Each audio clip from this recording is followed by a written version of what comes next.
Hey everybody, it is John Lone King. It is Friday the 14th of August, and I'm super excited to be with you here today. Here's the deal. As far as I'm seeing right now, there are a lot of factors that are saying the market is getting better for buyers. And I want to talk to you about what that means, give you some thoughts on what it's going to mean to you as a buyer, what it means to you as a seller, what it means to you as a homeowner right now. So let's dive in. First of all, the most recent statistics show 41% of homes that sold had a price cut. Now, what that means is the price went at whatever level the seller put the house on the market, and they lowered the price before the house was sold. Now, that could have been a price cut while it was on the market. It could have been a price drop where they negotiated a lower price. We're seeing a lot of things. And here's the deal. What it tells us about the market isn't necessarily that it's crashing. Okay, because there's lots of different reasons that we would see price cuts, but it is an indicator that when price cuts are really low, it means the market is super competitive and super buyer unfriendly. So it's what we call a seller's market. And that really is important to understand the three different markets that are out there. So you have a buyer's market, a neutral market, and a seller's market. And it's a different story depending upon which of those three markets. And where you have to be careful is that it could be all three different markets in the same town, let alone across the United States, because there's certain different attributes about maybe it's the school district, maybe it's a particular gated community, maybe it is that neighborhood that everybody wants to get into. And then the opposite is true, where there might be a neighborhood or a city or a county that is less desirable, further away from work and industry, and it's a commuter location, or maybe it's a vacation spot that not a lot of people are going to live in as a primary home, but maybe you have a lot of people going there to vacation. Well, as the economy struggles, if it struggles, when it struggles, vacation home spots kind of struggle because people don't have the extra money to buy vacation homes. So there's three different markets that we have to think about. And as we look at this drop in price, we have to balance that with the fact that inventory is strong, but not too much. So there's a factor, there's a calculation that's used that is the number of months of inventory available. So I'll give you an example. If you're in a city and there are 100 homes for sale in that city, and they sell on average 20 homes per month, then there's 5 months of inventory on hand. If there's only 22 homes for sale and they sell 20 homes per month, then you have a little bit over 1 month of inventory, and that's it. Okay. So when you think about what is a healthy inventory, 3 to 6 months of inventory is healthy. It's like you going into the grocery store and saying, hey, every day we sell 20 bags of potato chips. And so we might have 5 of this type, and 5 of plain, and 5 of barbecue, and 5 of nacho cheese, and 5 of sour cream and cheddar. Okay, cool. That's 20, and you sell 20 every day. Problem is, if you're coming in late in the day, there might be no selection left. So I'm oversimplifying this, but I want you to understand the concept. When you're buying in a market where there's not a lot of inventory, it's like going to that grocery store and saying, well, I'm halfway through the day, they've already sold 10 bags of chips. Does that mean they sold 4 from, or whatever, half of each type, or did they sell all of 2 types? You get it?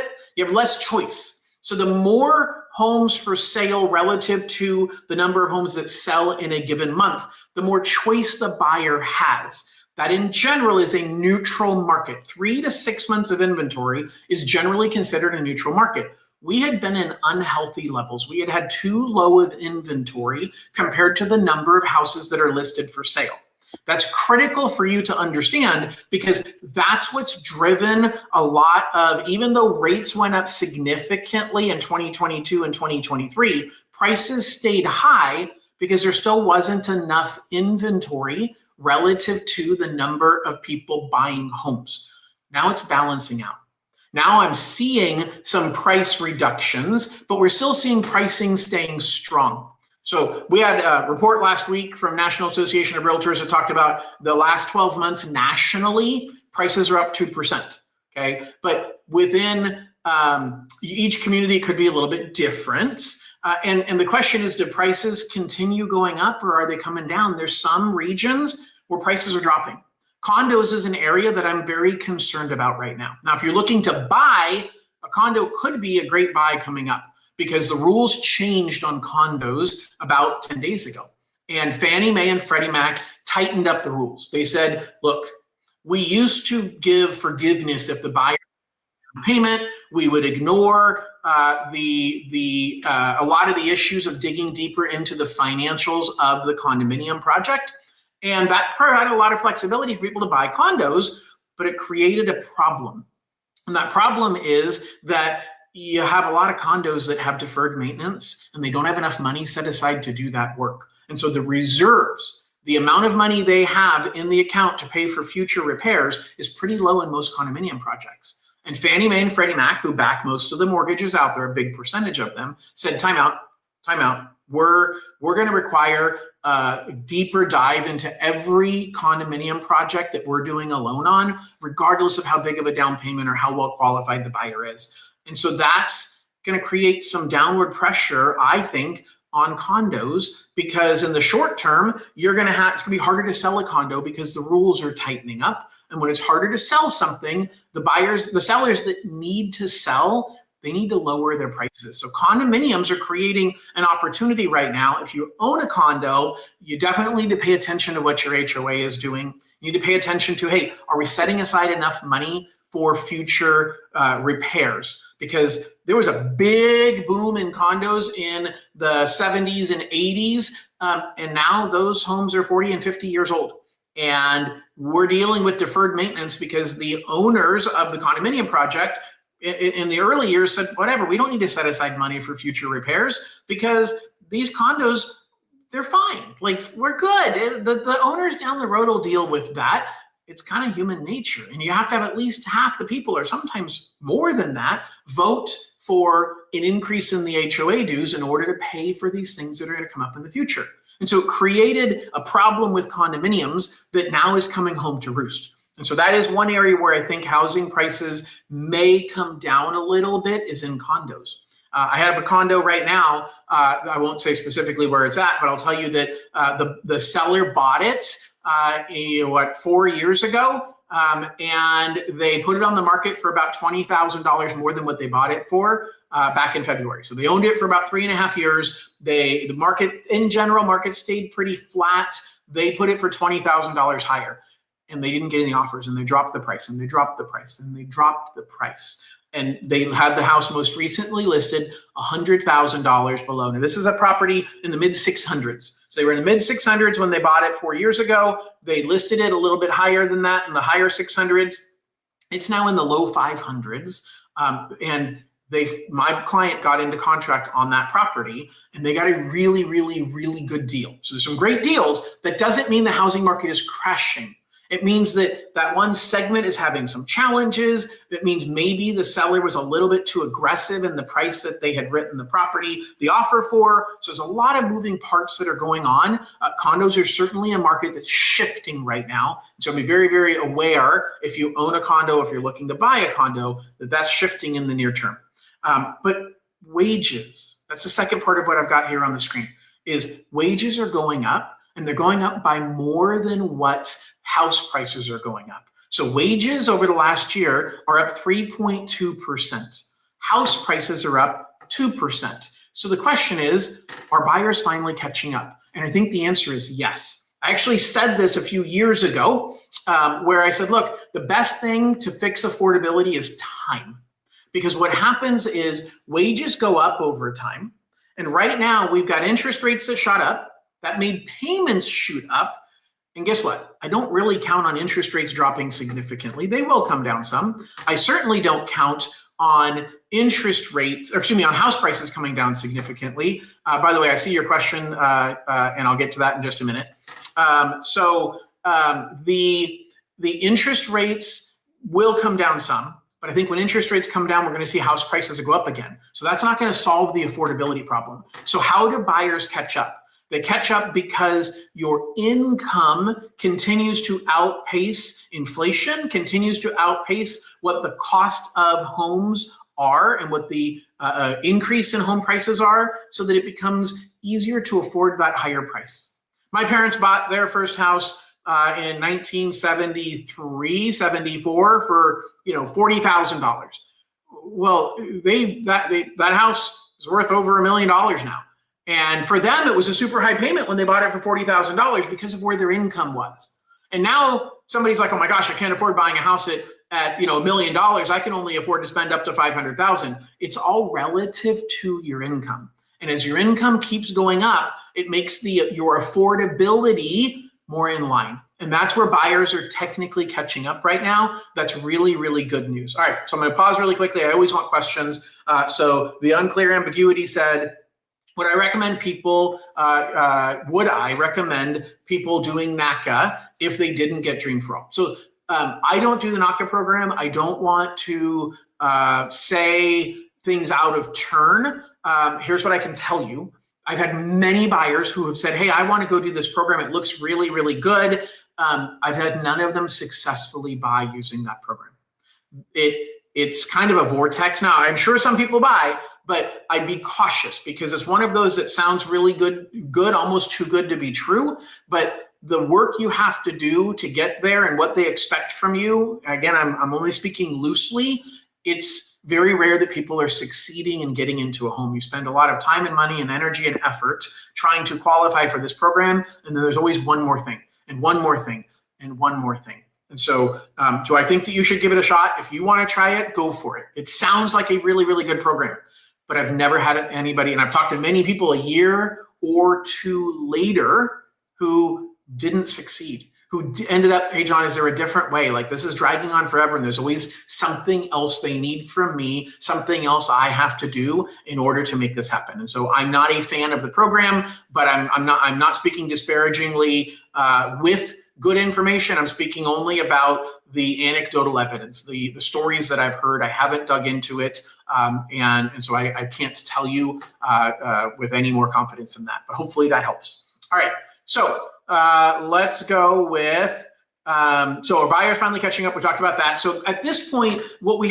still have demand holding up, but we're seeing some cracks. We're seeing some, again, I'm seeing more and more examples of just the prices having to drop. And I think a lot of it is a seller being unrealistic. Some of it is a seller saying, hey, I need to catch this falling knife. I think the market is coming down. And this is, by the way, a self-fulfilling prophecy. If you think the market is coming down and you lower the price in order to get ahead of the market coming down, you just made the market come down. But it is what it is. Like that's the free hand of the invisible hand of the market. That's basic economics of supply and demand, and that the seller has the right to lower the price as much as they want, and then the buyer will take advantage of that, and that now sets the new market.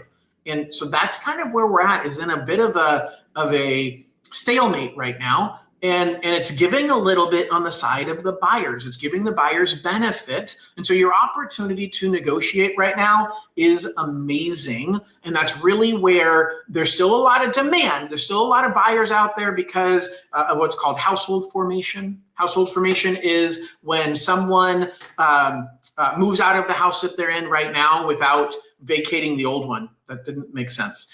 When your kids move out of your home and rent their own place. Well, the old place still is rented by you or owned by you, but your kids formed their own household. Okay. It is, unfortunately, divorce causes household formation because you had a married couple that lived in one home and they divorced, and now there's two households created out of that one household. So household creation continues to happen, and that puts demand on the buy side because no matter what, whether you're renting or owning, you're still going to use up a spot. And there are only so many spots for people to live in. And so that creates demand. Okay. All right. So let's talk about what's happening in the mortgage market. The Fed is saying, hey, we're going to raise interest rates, and they might. There's a Fed meeting coming up next month. They might raise rates. We kind of don't think they're going to because last week's jobs report said, hey, wait a second, the jobs market isn't that big of a deal, that it's not doing that well, I should say. And so what you've got is the 10-year treasury has gone up. Okay, that's bad, but we haven't seen mortgage rates go up as much because the spread, the extra interest that the mortgage market wants to earn compared with investing in government bonds and 10-year treasury bonds. That's called the spread. And it's coming down, and that's good. Now, it doesn't mean rates are coming down. It means as the 10-year treasury goes up, rates kind of stay the same because that spread is dropping. That's a good sign. That's healthy for the housing market. That's really, really good. And we have some good news on inflation.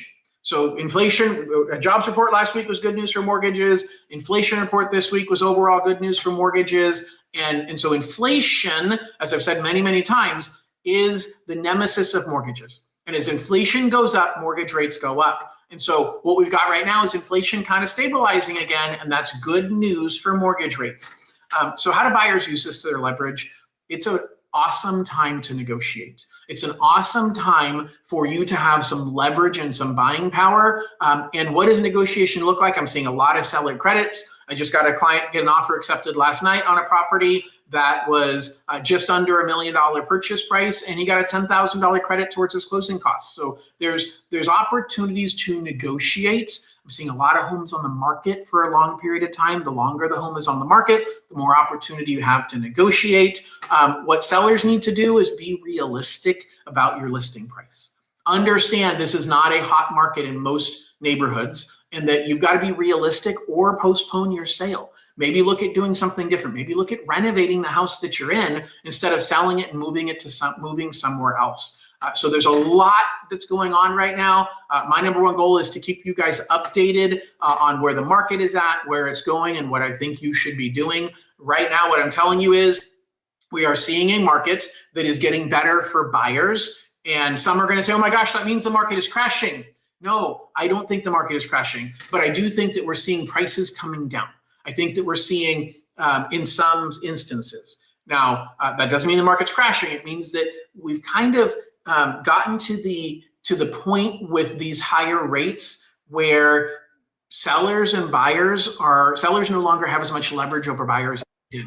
And so sellers now have to be way more realistic. And that's really the key that I'm looking at right now that I want to impress upon you. So if you have any questions, please reach out. You got a QR code up above. Go to my website. I am interviewing for the job of being your lender. So if you have questions about anything, if you're looking to purchase a home, refinance a home, you're a seller looking to sell your home and buy something else, I want to guide you through the best ways to make this happen. And I want to be your lender for life. So thank you so much for joining me. Please, if you haven't subscribed already, subscribe to my YouTube channel, like and share this with everybody that you know, and join me again next Friday for my next market update. Thanks so much for listening, everybody, and have a great day. Bye-bye.